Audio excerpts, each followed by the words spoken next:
Once a giant, always a giant. For me, it's only a giant. What's going on YouTube? Diggy546. Definitely hit that subscribe button if you're new. Like the video if you like the video. And I won't tell if you click that bell. But let's go ahead and get into this. All right, it's been a little while. It's been a little while since I've had one of these form types of videos where I actually sit down and talk. It's not a film session. I just wanted to talk about this football team and more specifically the quarterback position, but I'll start off a little with the football team. When you look at our team, you have good players sprinkled around. You have Saquon Barkley. You have Andrew Thomas. You have an ascending rookie center who I think is going to be a good player for us. You have Wan'Dale Robinson. You have Jalen Hyatt, who's always open. You have all of these weapons. You have Darren Waller, who just came back, but he has been struggling with the injuries. It's what we expected. But you have weapons. You have offensive linemen that are good players that are ascending. When you look at the line, you have Tyree Phillips playing well. You got Ben Bredesen playing well at right guard. Justin Pugh struggled a bit last game, and so did the rookie center. But I don't think that is going to be the rule for that rookie center. I think that is sort of just a bad game.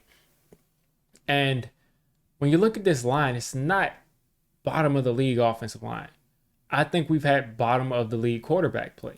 And when I say that, I mean from the pocket, especially with Tommy DeVito. I mean, this guy just held on to the ball and just is like, I'll take 40 sacks before I throw one interception, which was fine because it won us a couple of games.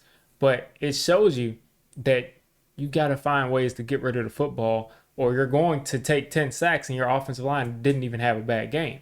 Now, this past game, they did have a bad game. But for the most part, I just don't see this offensive line that just makes things inoperable. I haven't seen that for a while. There were some games where it definitely was like that, but it was not like that every single game. And we need a quarterback that is going to be able to stand and deliver when he has time. Now, all of the cumulative stuff where he's under pressure one game and then he's not under pressure the next game and then he's just shell shocked because he was under pressure last game, that's not sustainable. You can't be a good quarterback and have pressure from 2 weeks ago still affecting the way that you're playing. We have got to address the quarterback position. Just plain and simple. We've got to address it where this is going to be year 6 next year for Daniel Jones. It's going to be year 6. And we still are of the mindset of some people saying we still don't know what we have in them. It is what it is at this point. I feel like 6 years in, the law of averages just catches up. I think last year he had a really good season. And when I say really good season, I mean running, throwing. He did what he had to do to win the Giants games and some big moments. And I give him credit for that. But once the defenses were able to say, this guy is very much a threat running the football. He put up 700 yards last year. Once they started kind of boxing him in right there, he's not a guy that's going to run the football and makes 3 guys miss. And, you can put a contain on him, put a quarterback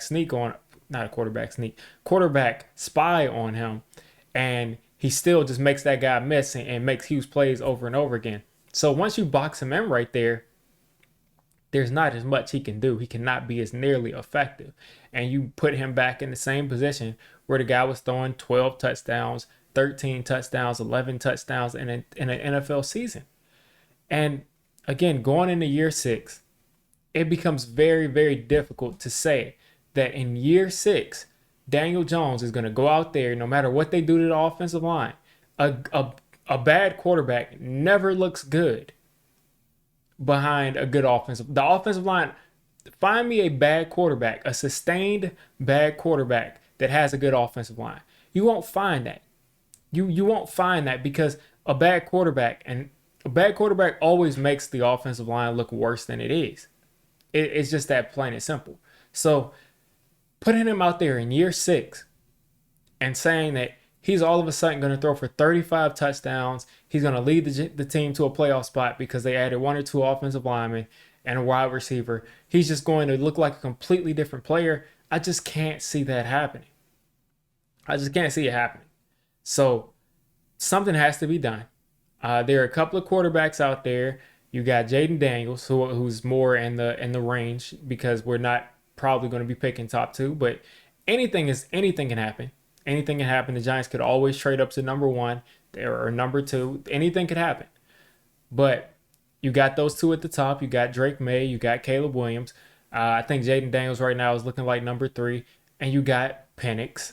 You got a ton of options. You got JJ McCarthy. And I think that all of these quarterbacks have the opportunity to come into the league and be good players. Now, Bo Nix is another name too, and I'm not really that much of a Bo Nix fan, but I'm really seeing this as an opportunity to upgrade the position. And I think upgrading that quarterback position upgrades our competitiveness. It'll upgrade our offensive line. It'll upgrade the wide receivers. It'll upgrade the defense because you see CJ Stroud touch his feet down in Houston. And the second that dude touches his feet down in Houston, they go from being a team where you're like, I know that we're picking top three.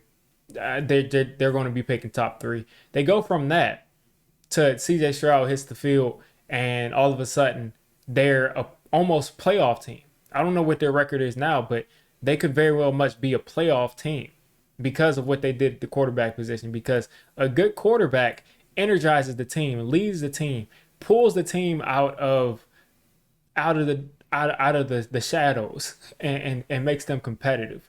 And just that belief that this quarterback is going to make, chicken salad out of chicken, what, is going to energize the defense.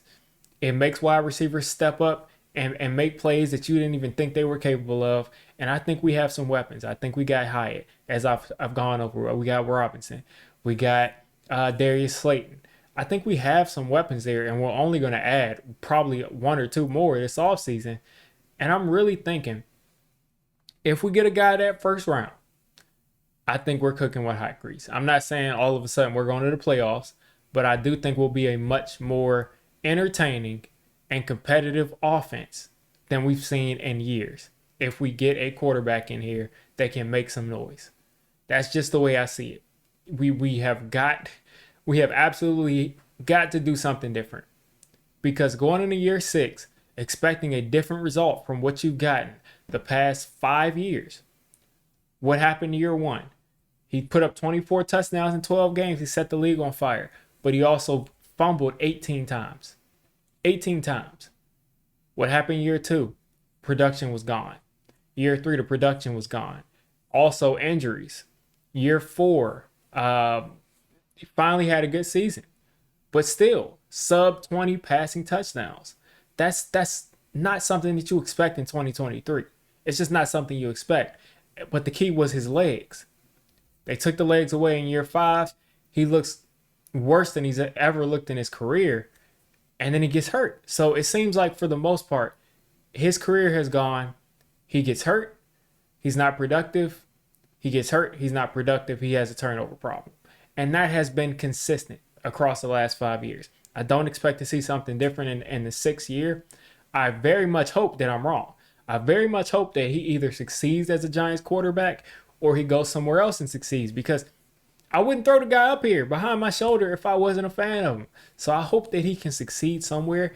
But it seems like as a New York Giants quarterback, it's not going to happen. We're banging our head against the wall, expecting something new to happen that really doesn't add up. So you guys let me know what you're thinking of the quarterback position for now and Daniel Jones.